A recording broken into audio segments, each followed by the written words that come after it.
Good evening. क्या पढ़ेंगे? Account से शुरू करेंगे हम लोग, ठीक है। फंडामेंटल ऑफ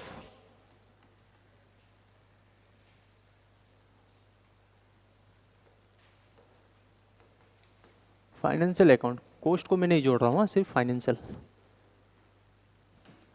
पेपर नंबर 2, यानी कि पहला पहला एग्जाम, पहला सेशन का एग्जाम।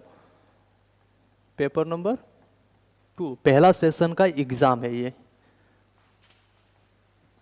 मतलब 10 to 12 वाला में ये पेपर होगा, ठीक है। सुबह सुबह बिंदास मुंह धो के उठोगे, एग्जाम देने आओगे, सो मत जाना।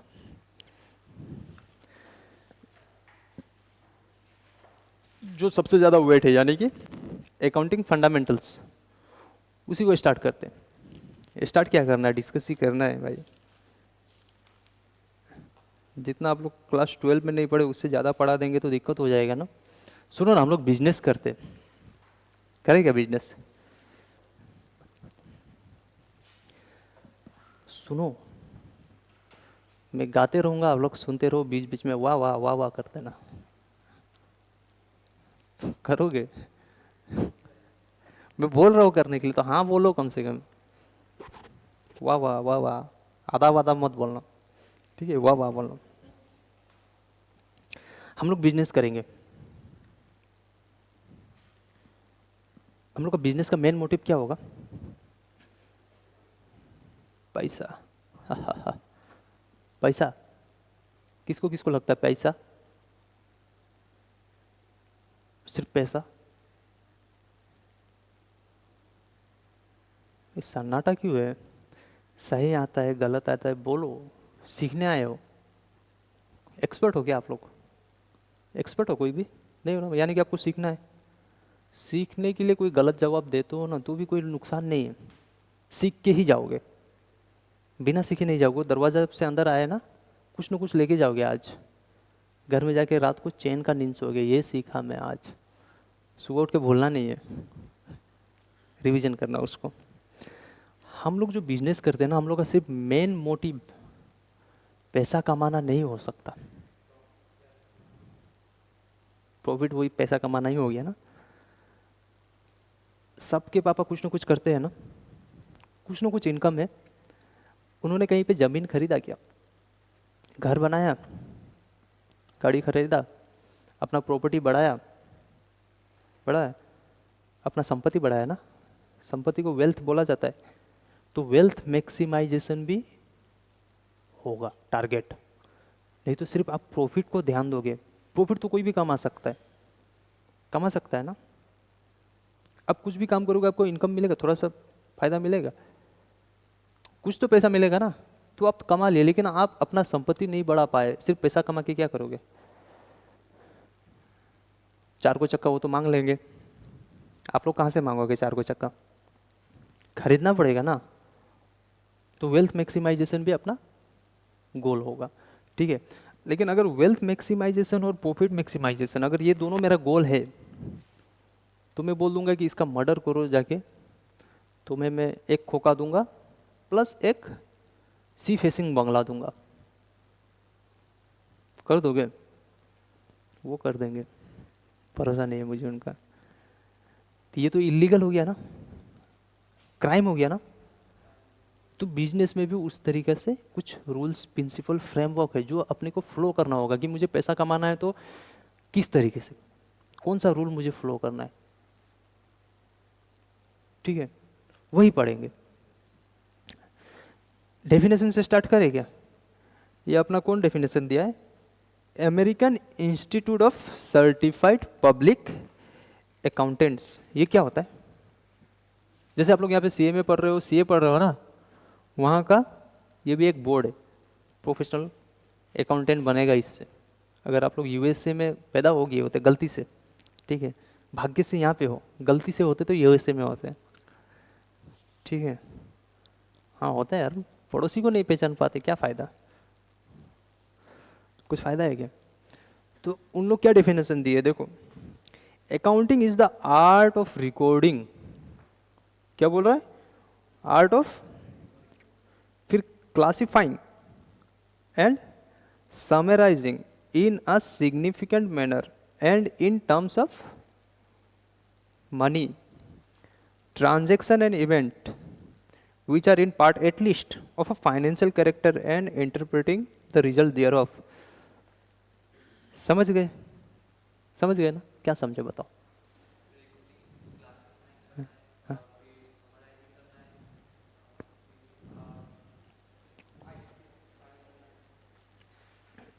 आर्ट का मतलब क्या होता है? कला है ना? आर्ट, आर्ट लिखा हुआ है ना डेफिनेशन में, ART, आर्ट लिखा हुआ है क्या? आर्ट का मतलब क्या होता है? कला, स्किल, नॉलेज, सब घुसेड़ो उसमें घुस जाएगा, वो घुस जाएगा ना। किस चीज़ के लिए बोल रहा है? कि रिकॉर्ड करने के लिए। रिकॉर्ड करोगे, किसको रिकॉर्ड करोगे? Transaction and event. अब ये ट्रांजेक्शन और इवेंट क्या होता है बीच? ये जो रिकॉर्डिंग, क्लासिफाइंग एंड समराइजिंग बोल रहा है, ये सारा का सारा किसके लिए यूज कर रहा है? Transaction and event. ये ट्रांजेक्शन और इवेंट क्या होता है? सब तो 12 पढ़ के आए हो।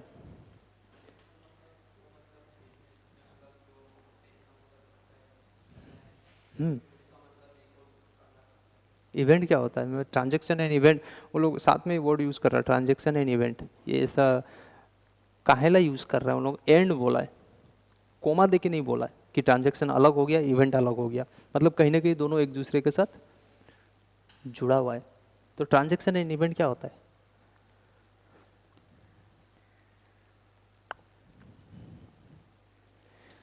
आंखों में तेरी अजब सी गजब सी अदाएं हैं। ऑनलाइन वाले इतना सन्नाटा क्यों है? किसी को पता है ट्रांजेक्शन इवेंट क्या होता है?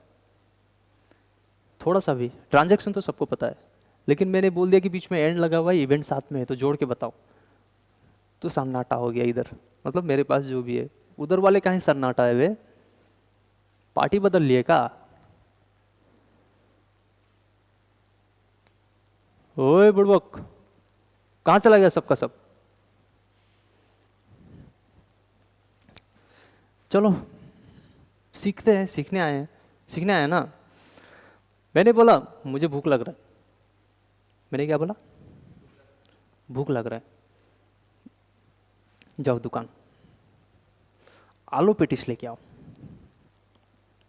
साथ में कोई ठंडा। ठंडा मतलब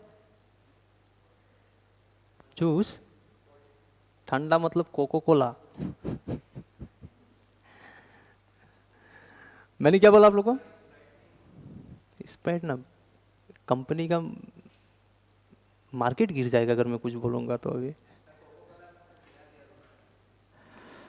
फिर उड़ गया ना, फिर उड़ गया। वो सब कुछ मैटर नहीं करता है। वो न्यूज़ वाला जो गिरता है उसमें कोई मैटर नहीं करता। ये सब डिस्कस नहीं, पढ़ने आए हो। हाँ, मैंने बोला क्या? मेरे को भूख लगा है, कुछ खिला दो। आप लोग ने उधर से हाथ उठाए, मैं लेके आता है। क्या लेके आता है पता नहीं, लेकिन मेरे को खाने का मन था आलू पेटिस, और साथ में ठंडा। ठंडा मतलब कोका कोला, यही ना? अब गए, अब कहाँ से लेके आओगे? दुकान जाओगे, दुकान वाला को क्या बोलोगे? शॉपकीपर को कि भैया एक आलू पेटिस देना, एक ठंडा मतलब कोको कोला देना। यही बोलोगे क्या? क्या बोलोगे अगर आपको भेजूँ तो? सर को भूख लगा है, कुछ दो, ऐसा बोलोगे क्या? एक आलू पेटिस, एक कोको कोला। आपको मैंने यहाँ से बोला कि बाबू जाओ लेके आओ, आप यहाँ से दुकान तक गए, दुकानी वालों को बोले, ठीक है? ये हो गया इवेंट।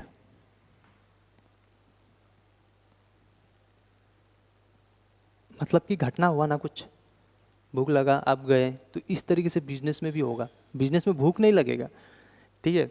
कोई ट्रांजेक्शन से पहले एक इवेंट होगा कि ये खरीदना है या ये खरीदना है। परचेस करोगे तो परचेस ऑर्डर होगा, रिक्विजिशन होगा, बहुत कुछ होगा, ठीक है?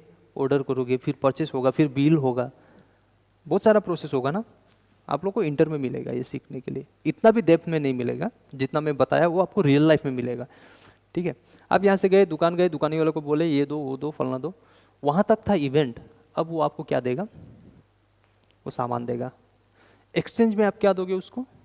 करेंसी, जो भी कंट्री में हो करेंसी दोगे ना। ये हो गया ट्रांजेक्शन। अब ये ट्रांजेक्शन को आपको क्या करोगे, लिखोगे ना, नोट करोगे ना, नहीं तो भूल जाओगे ना, पूरा दिन भर में कितना कुछ हो चुका होगा। अरे लिखना नहीं है, मैं बोल रहा हूँ लिखोगे ना, मैं समझा रहा हूँ, लिखोगे ना, लिखना नहीं है, जब लिखना होगा मैं खुद बोलूँगा लिख लेना, ठीक है। तो अब उसको नोट करोगे ना, आलू पेटिस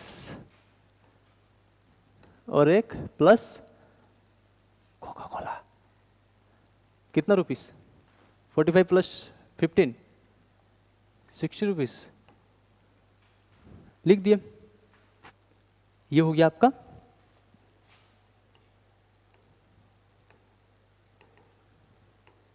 रिकॉर्डिंग। ट्रांजैक्शन इवेंट क्या हुआ, ये था मिस्टर ए, ये चल चल के कहाँ गया, दुकान में। ये जो चल चल के गया यहाँ पे जाके मांगेगा ना, ये हो गया इवेंट। अब यहाँ पे पैसा देगा और ये थैला लेगा जिसमें आलू पेटीस और कोको कोला है, ये हो गया ट्रांजैक्शन। अब एक दूसरे के साथ ट्रांजैक्शन हो गया। अब वो ट्रांजैक्शन को आपको तो लिखना होगा, भले आप रियल लाइफ में नहीं लिखते हो खुद के लिए, लेकिन बिजनेस में तो आपको लिखना होगा ना। पैसा आपके पॉकेट से अगर 60 रुपीज़ गया तो कहाँ गया, क्यों गया, वो तो चीज़ आपको याद रहेगा क्या। अगर मैंने एक बार भेजा तो आपको याद है, ठीक है। अगर पूरा मंथ में मैं आपको अराउंड 200 बार भेजूँ कुछ भी लाने के लिए, 200 टाइम्स भेज दिया मैंने, याद रहेगा, रहेगा। कुछ छूटने का चांसेस है, कुछ क्या, बहुत सारा छूट जाएगा। 200 आइटम्स पर मंथ आपको याद करना मुश्किल होगा ना। आप पैसा भूल जाओगे या तो आइटम भूल जाओगे, तो उसको क्या किया जाता है, नोट कर दिया जाता है। तो जब नोट करोगे तो क्या हो जाएगा, वो रिकॉर्डिंग। उसके बाद क्या बोल रहा है, क्लासिफाई करना है। अब ये क्लासिफाई क्या होता है, हर बार क्या आप आलू पेटी से लेके आओगे क्या, कुछ दूसरा आइटम भी तो हो सकता है।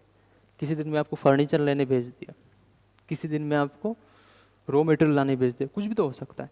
तो आपको हर आइटम को अलग अलग क्लासिफाई करना होगा।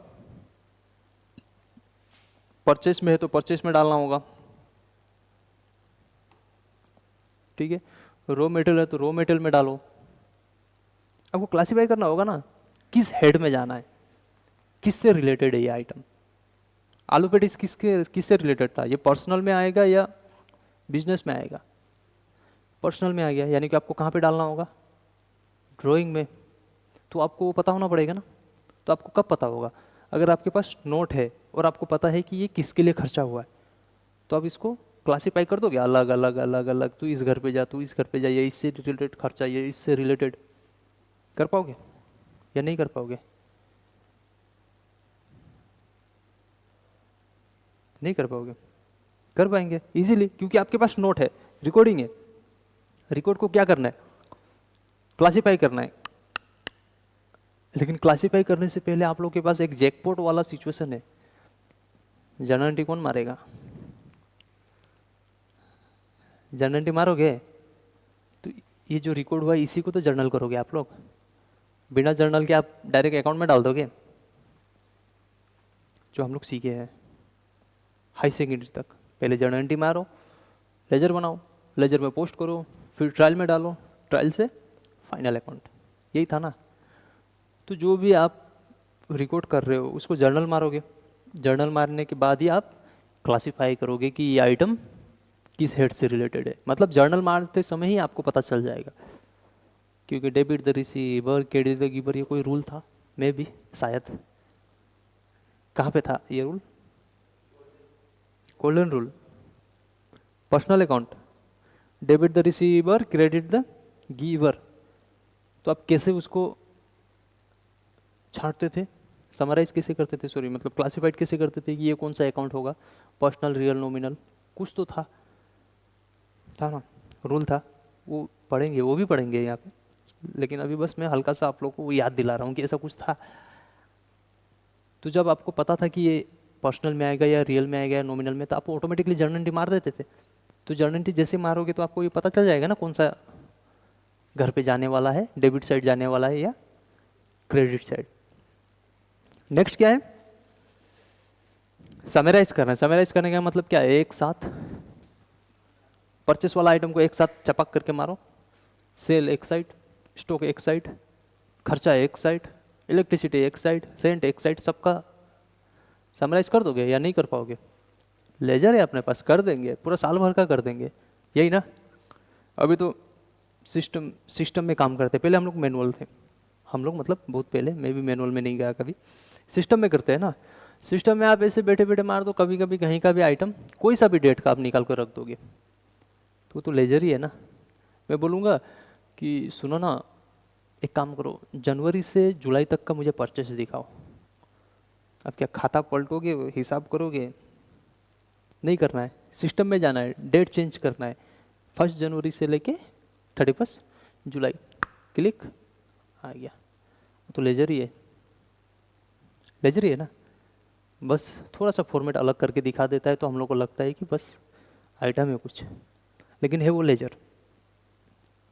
मिल गया ना, एक साथ समराइज हो गया ना। ये क्या है, मैनुअल वाला रूल, मैनुअल वाला के लिए ये ज़्यादा फ्लो किया जाता था, मैनुअली था ना। पहले क्या था, पहले क्या था, मैनुअल था ना। कुछ टाइम ही तो हुआ सिस्टम, 15-20 साल पकड़ लो। पहले तो हाथ से किया जाता था ना, हर पेपर में लेजर बनाओ, ये करो, फलना करो, मिस्टेक होने का चांसेस भी ज़्यादा था। अब टेंशन नहीं है, बस आपको डेट पता होना चाहिए, कौन सा डेट, ये डेट मार दो, पूरा काला चिट्ठा आपके सामने होगा। तो क्या हो गया, समराइज हो गया इन ए सिग्निफिकेंट मैनर, जबरदस्त तरीके से। क्या है, इन टर्म्स ऑफ मनी बोला है, लेकिन यहाँ पे मैं सिर्फ मनी नहीं बोलूँगा, इन टर्म्स ऑफ मनी, डेफिनेशन को छेड़खानी नहीं कर सकते हैं, लेकिन ये डेफिनेशन में इन टर्म्स ऑफ मनी बोल दिया है ना। इन terms of money, transaction and event सीख लिए, पैसा का मामला में होना चाहिए ट्रांजैक्शन एंड इवेंट, ठीक है। Which are in part at least of a financial character, थोड़ा सा होने से भी पैसा से रिलेटेड होना चाहिए, ये वाला, यही वाला का मैं बात कर रहा था। यहाँ पे इन टर्म्स ऑफ सिर्फ मनी बोल दिया ना, लेकिन अगर मान लो कि मैं ये कलम दे रहा हूँ, मतलब इस बोर्ड का पेन है, ठीक है, ये पैसा है क्या? मैं अगर आपको दूँ तो मैंने आपको पैसा दिया क्या? नहीं दिया। लेकिन अगर यही मैं मार्केट में खरीदने जाऊँ तो अगर मुझे इसका 1500 लगेगा तो, और मैं ये आपको दे रहा हूँ, तो ये आप इसका कीमत लगा पाओगे? 1500 मार्केट में मिल रहा है, तो आप इसका 1500 ही लिखोगे ना। क्या आया गिफ्ट में? पेन, कितना का? 1500 का। घर पे गिफ्ट दिया जाता तो हम लोग नहीं रिकॉर्ड करते, वो अलग बात है, लेकिन अगर इसका मैं वैल्यू कर पाऊँ, इसका मैं कीमत लगा पाऊँ, ठीक है, तो आप रिकॉर्ड कर पाओगे? कर पाओगे ना। At least of financial character and interpreting the result thereof, ये लास्ट वाला वर्ड क्या है कॉमा के बाद, and interpreting the result thereof का मतलब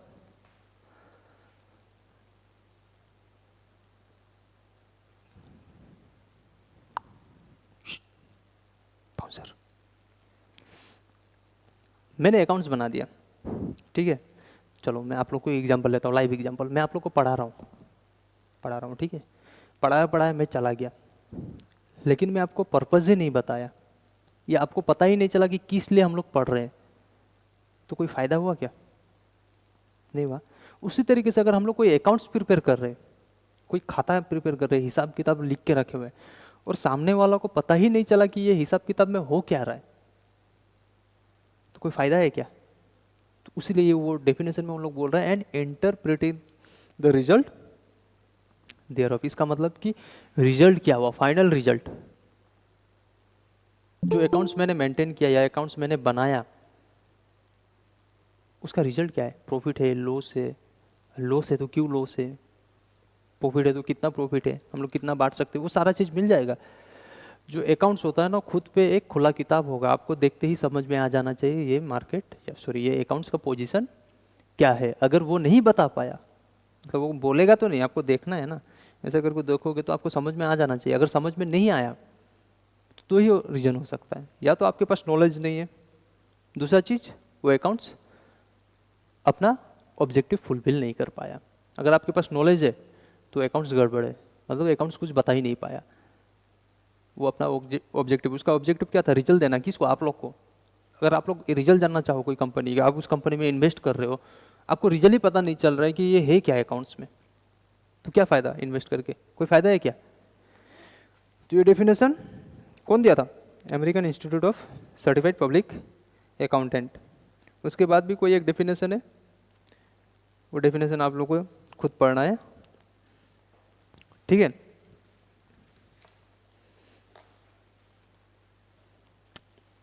ऑब्जेक्टिव किसका? अकाउंटिंग का। सबसे पहला ऑब्जेक्टिव क्या है देखो ना, providing information to the user for rational decision making. Information किस चीज के लिए? डिसीजन मेकिंग के लिए, ठीक है। किसको? यूजर्स। ये यूजर्स क्या होता है?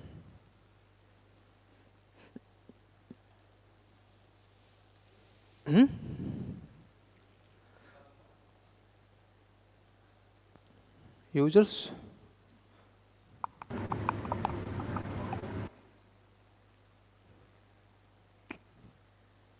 पता नहीं क्या बोले आप। हाँ, यूजर्स। देखो, हम लोग अकाउंट्स बना रहे हैं या कोई कंपनी अपना अकाउंट्स दिखा रहा है, पकड़ लो कि वो पब्लिक लिमिटेड है, ठीक है, पब्लिक लिमिटेड कंपनी है, और आप लोग इन्वेस्ट कर रहे हो उसके ऊपर, मतलब अपना पैसा डाल रहे हो, उस पर शेयर खरीद रहे हो। लिस्टेड भी हो सकता है, अनलिस्टेड भी हो सकता है, कुछ भी हो सकता है ना। आपने वहाँ पे हिस्सेदारी ले लिया, खरीद के लिया। अब वो अपना अकाउंट्स सही तरीके से नहीं दिखा पा रहा है, या उसका अकाउंट्स आपको रिजल्ट नहीं बता पा रहा है। आपका दिल 2-4 बार जोर से धड़केगा, 100-150 रुपया तो नहीं धड़केगा, 100 करोड़ 150 करोड़ हुआ तो मेरा पैसा दो, यही बोलोगे क्या जाके? तो आपको जरूरी है उसका रिजल्ट जानना, जरूरी है। अकाउंट्स आपको हेल्प करेगा उस चीज पे। तो उसका ऑब्जेक्टिव क्या हुआ कि आपको इन्फॉर्मेशन देना है। किस लिए? यूजर्स कौन कौन हो सकता है? आम आदमी, आप लोग। उधार में कोई अगर उसको सामान दे रहा है, क्रेडिटर्स हो सकता है। गवर्नमेंट को भी चाहिए होता है इन्फॉर्मेशन, टैक्स वाला को इन्फॉर्मेशन चाहिए होता है, बैंक वाला को भी इन्फॉर्मेशन चाहिए होता है कभी कभार। आप लोग को इंटर में मिलेगा क्यों चाहिए होता है, कब चाहिए होता है, अभी नहीं। फिर इतना सारा बोझा लेके जाओगे, आधा तो गिर जाएगा रास्ता पे। तो भी उतना ही जानो जितना उठा के ले जा पाओ। कभी कभार डिस्कस करना होगा तो कर लेना मेरे साथ, अलग से, क्लास में नहीं, ठीक है।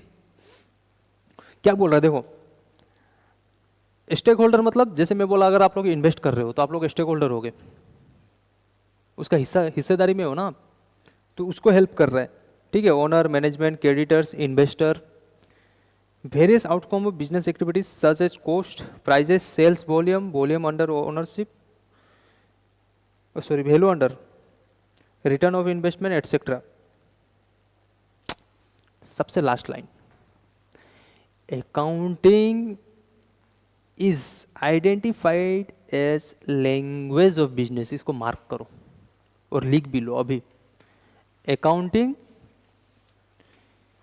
is identified as language of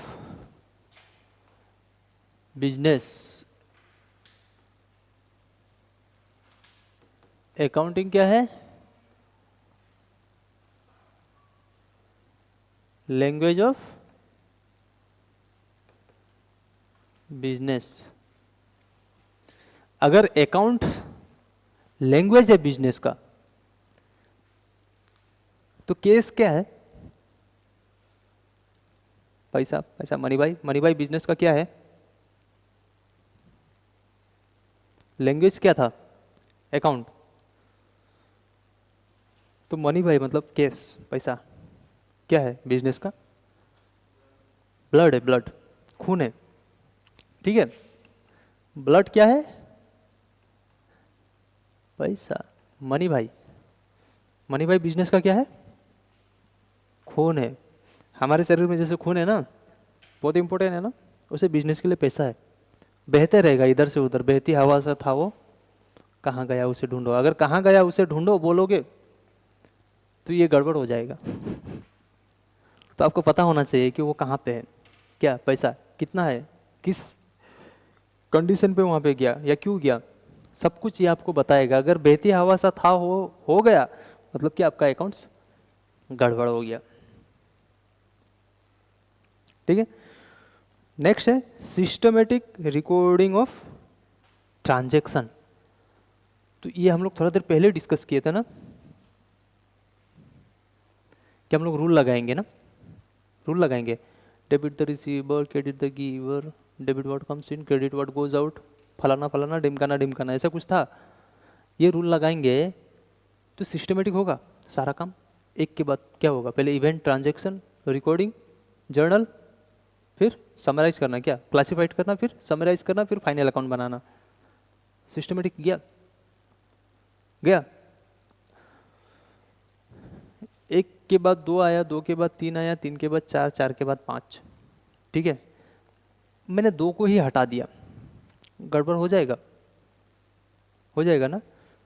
तो अकाउंट्स मेरे को हेल्प करेगा क्या दो ना हटे, क्योंकि इवेंट होगा तो रिकॉर्ड होगा ट्रांजैक्शन के साथ, ट्रांजैक्शन होगा तो समराइज करेंगे उसको, क्लासिफाइड करेंगे, क्लासिफाइड हुआ, क्लासिफाइड होने के बाद समराइज करके फाइनल अकाउंट।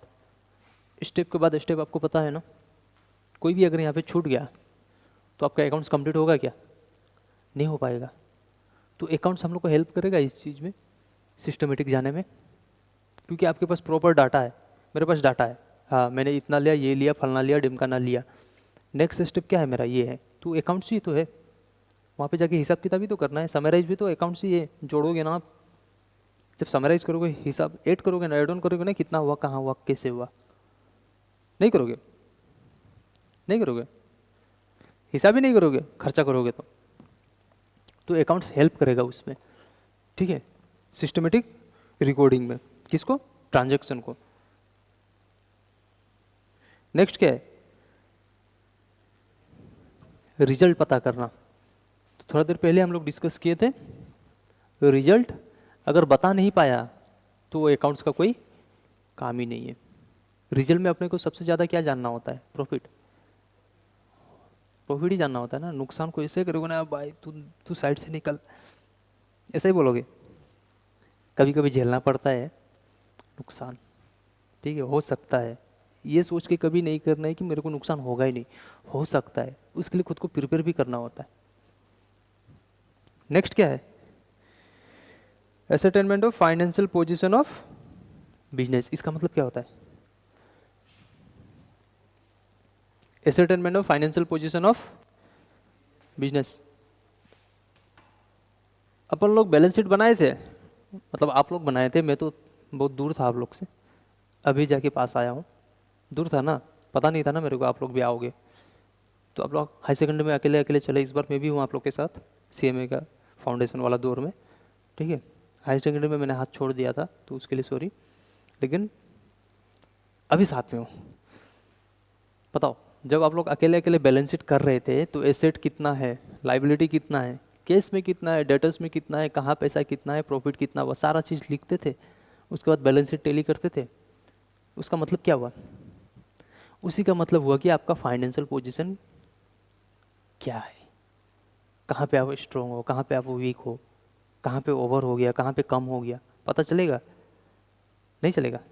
बैलेंस शीट अगर मैं आपको दिखा दूँ किसी कंपनी का, आप पकड़ लोगे कि इसका एसेट अच्छा है, इतना एसेट है, तो इसका लाइबिलिटी कितना है, इतना है, अच्छा, फिर तुलना करोगे ना एसेट को लाइबिलिटी के साथ।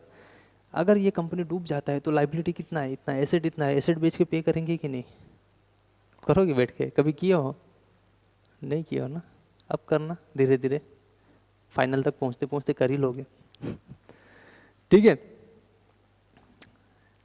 Function, tata bye bye good night, ज़्यादा नहीं पढ़ने का, दिक्कत हो जाएगा।